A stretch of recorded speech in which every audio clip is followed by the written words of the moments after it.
7 लोग नॉमिनेटेड है, उसके अंदर से कौन इविक्ट होगा और कैसे मिडवीक इविक्शन होने वाला है, मैं आप लोगों को बता देता हूँ कि क्या कहानी बन रही है। चलिए, तो भाई कहानी जो इस तरीके से बन रही है कि 7 लोग नॉमिनेटेड है और सब मेन मेन लोग नॉमिनेटेड हुए इस बार। मतलब नॉमिनेशन ऐसा नहीं है कि कोई भी वीक प्लेयर हो, इक्का दुक्का को छोड़ के, जो बहुत ही ऑब्वियस लग रहा है कि इनका नॉमिनेशन अगर हुआ है तो घर से बेघर होंगे ही होंगे। तो भाई सबसे पहला नॉमिनेशन है विवियान डसेना। तो डसेना डस नहीं रहे हैं, सिर्फ और सिर्फ बातें कर रहे हैं और मेरे हिसाब से विवियान बहुत ही बढ़िया गेम खेल रहे हैं। दूसरा नाम आ रहा है चाहत पांडे, द इंडिविजुअल चाहत पांडे।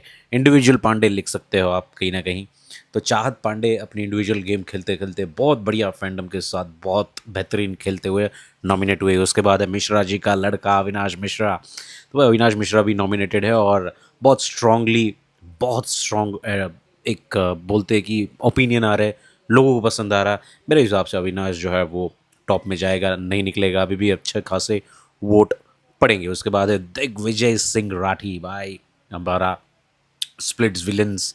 जीतते जीतते एक्चुअल में जीतने ही वाला था और वो भी, उसका भी फैंडम टॉप 2 वाला फैंडम है। मतलब कांटे की टक्कर रहने वाली इस बार। वोटिंग ट्रेंड्स जब आएंगे मैं आप लोगों को ओरिजिनल वोटिंग ट्रेंड्स बताऊंगा। अगर आपने फॉलो और सब्सक्राइब कर रखा है मुझे, तो इंटरनेट पे सबसे पहले ओरिजिनल ऑथेंटिक वोटिंग ट्रेंड जो डायरेक्टली इंटरनली पता चलते हैं वो मैं आपको लोगों को यहाँ पे बता दूंगा। उसके बाद है करणवीर मेहरा नॉमिनेटेड है भाई। तो करणवीर मेहरा की भी इस बार जो है वो नॉमिनेशन के अंदर है। तो इस बार का ये जो नॉमिनेशन है ये कहीं ना कहीं टॉप फैंडम डिसाइड करेगा कि कौन आगे पीछे है।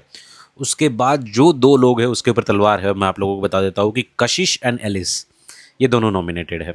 अब कशिश और एलिस के बीच में अगर बात की जाए तो मुझे यहाँ पे जो जाता हुआ दिखाई दे रहा है, मतलब कि जिनका अकाउंट क्लोज होता हुआ दिखाई दे रहा है, तलवार दोनों पे है। देखो, कशिश के ऊपर भी तलवार लगेगी, एलिस के ऊपर भी तलवार लगेगी।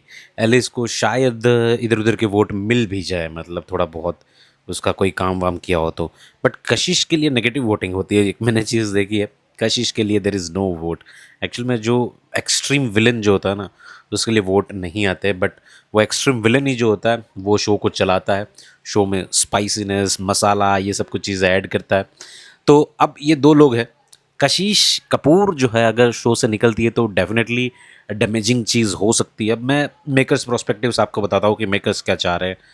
मेकर्स चाह रहे हैं कशिश वर्सेस एलिस के अंदर।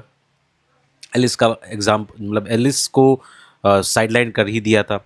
उसका पीआर स्टंट, वो उसका बॉयफ्रेंड का बाहर की चीज़, उसका कडलिंग मोमेंट जो दिखा दिया है, एकदम पता नहीं क्या कर रहे थे, मुझे नहीं पता कि अंदर क्या चल रहा था अविनाश के साथ में, एकदम साथ में। तो वो चीज़ें बहुत इंटरनेट पे वायरल हुई। अब मुझे नहीं लग रहा कि उसको कुछ वो वाला एंगल देने की कोशिश में है। तो एलिस का पत्ता भी यहाँ पे उतना ही एक्सट्रीम तरीके से कट सकता है जितना कशिश का। कशिश की भी फुटेज बहुत सारी काटी गई अगर पीछे देखी जाए, पिछले वाले टास्क में जिस तरीके से उसने टास्क को ऑर्गेनाइज किया था, खेला था, उतना उस लेवल का नहीं दिखाया गया था। उसके माइक्रोफोन्स भी म्यूट किए गए, बहुत सारी जगह पे पीछे से आवाज़ें आ रही थी उसकी। तो कहीं ना कहीं फोकस पे नहीं है। तो दोनों के ऊपर तलवार है, दोनों में से कोई भी जा सकता है। अगर आपने मेरा चैनल सब्सक्राइब किया होगा तो आपको मिडवीक इविक्शन होगा, तो मैं आपको सबसे पहले इंटरनेट पे बता दूंगा कि क्या होने वाला है। मिलता हूँ नेक्स्ट वीडियो के अंदर। एक और खबर आ रही है, वाइल्ड कार्ड तो मैंने आपको बता ही दिया, 2 लोग आ रहे हैं।